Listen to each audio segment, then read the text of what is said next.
ഈ വീഡിയോയിൽ കാണുന്ന നിറച്ചന നാട്ടിലത്തെ ജേഴ്സി പശു വിൽപ്പനയ്ക്ക് വന്നിട്ടുണ്ട്. മൂന്നാമത്തെ പ്രസവമാണ്. 6 പല്ല് പ്രായമുണ്ട്. ഇപ്പോൾ കടിഞ്ഞില് 2 നേരം കൂടി 15 ലിറ്ററിന് മുകളിൽ പാല് കടിഞ്ഞിലുണ്ടായിരുന്നു. രണ്ടാം പേരിൽ 17 ലിറ്ററിന് മുകളിൽ രണ്ടാം പേരിൽ കറന്ന പശുവാണ്. ഒറ്റ വീട്ടിൽ തന്നെ നിന്നാണ്. ഇതിപ്പോൾ മൂന്നാമത്തെ പ്രസവമാണ് പ്രസവിക്കുന്നത്. 18 ലിറ്റർ പാലിന് മുകളിൽ പ്രതീക്ഷിക്കാന്ന് പറഞ്ഞാണ് വീട്ടുകാർ തന്നത്. എങ്കിലും നമ്മുടെ കണക്കൂട്ടലിൽ ഒരു 16-17 ലിറ്റർ പാല് നമുക്ക് കണക്ക് കൂട്ടാം. പശു നല്ല ശീലത്തിലും നല്ല തീറ്റയും കൂടി നല്ല ക്വാളിറ്റിയിലുള്ള പശുവാണ്. വേറെ ശീലക്കേടൊന്നുമില്ല. ആർക്കും കൈകാര്യം ചെയ്യാം. നല്ല തീറ്റയും കൂടിയിലുള്ള പശു, നാട്ടിൽ നിന്നുള്ള പശു. വില കേൾക്കുന്നത് 69 രൂപയാണ്. 69 നമുക്ക് എന്തെങ്കിലും വീണ്ടും വിലയിൽ അഡ്ജസ്റ്റ്മെന്റ് ചെയ്ത് കൊടുക്കാം നേരിട്ട് വരുന്നവർക്ക്.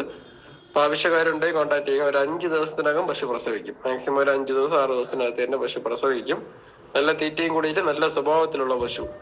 വേറെ ഒരു ശീലക്കേടും ഇല്ല. ഒരു 16-17 ലിറ്റർ പാല് നമുക്ക് കണക്ക് കൂട്ടാം പശുവില്. ആവശ്യക്കാരുണ്ടെങ്കിൽ എൻ്റെ നമ്പറിൽ കോൺടാക്ട് ചെയ്യുക. 69 രൂപ വില ചോദിക്കുന്നുണ്ട്. 69 എന്തെങ്കിലും വീണ്ടും നമുക്ക് വിലയിൽ അഡ്ജസ്റ്റ്മെന്റ് ചെയ്ത് കൊടുക്കാം നേരിട്ട് വരുന്നവർക്ക്.